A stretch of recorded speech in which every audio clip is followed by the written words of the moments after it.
నేను డైరెక్ట్‌గా 'big boss' వాళ్ళని ఒక క్వెషన్ అడుగుతున్నా. ఓకేనా? మీకు కామనర్స్ మీద అంత ఇంట్రెస్ట్ లేకపోతే 'అగ్ని పరీక్ష'నే షో పెట్టడం ఎందుకు? 15 రోజులు వాళ్ళనక్కడ ఉంచుకోవడం ఎందుకు? అంతమందిని సెలెక్ట్ చేసి వాళ్ళల్లో ఈ 15 మందిలో మళ్ళీ 6గురిని తీసుకోవడం ఎందుకు?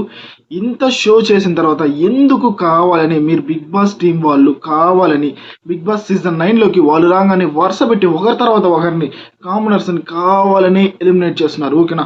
Last week mask man eliminate అయిపోయినప్పుడే ఓరి నాయనా! మాస్క్ మ్యాన్ ఎలిమినేట్ అయిపోయాడు అని అనుకున్నాం. ఇప్పుడు మళ్ళీ శ్రీజ ఎలిమినేటెడ్. శ్రీజాదైతే అన్‌ఫేర్ ఎలిమినేషన్. అక్కడ 'బిగ్ బాస్' సీజన్ 9లో బంధాలు, బంధుత్వాలు పెట్టుకున్న వాళ్ళు చాలామంది ఉన్నారు. వాళ్ళలో ఎవరినైనా ఎలిమినేట్ చేసుకోవచ్చు. ఓకేనా?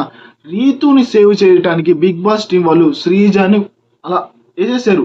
ఓకేనా? ఎలిమినేట్ అయిపో అని అనేశారు. ఒక అస్త్రా పెట్టేసి. ఓకేనా?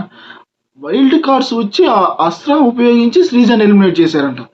ఎక్కడైనా చూసారా? ఇన్ని సీజన్స్‌లో వైల్డ్ కార్డ్స్ వల్ల ఒక మంచి కంటెస్టెంట్ ఎలిమినేట్ అయిపోవడం.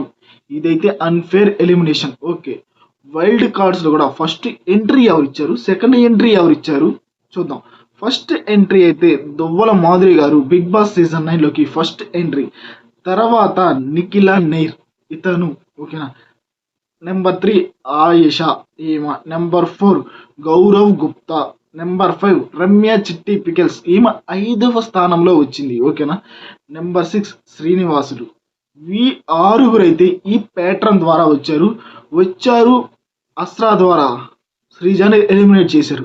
మీలో ఎంతమంది శ్రీజ ఎలిమినేషన్ అన్‌ఫేర్ అని అనిపిస్తే ఖచ్చితంగా సబ్స్క్రైబ్ చేసుకోండి. శ్రీజ ఎలిమినేషన్ ఎంతమందికి అన్‌ఫేర్ అనిపిస్తుందో ప్రతి ఒక్కరూ సబ్స్క్రైబ్ చేసుకోండి, లైక్ చేయండి, షేర్ చేయండి. చూద్దాం వీళ్ళ వల్ల శ్రీజ ఎలిమినేట్ అవ్వడం తప్పా కాదా?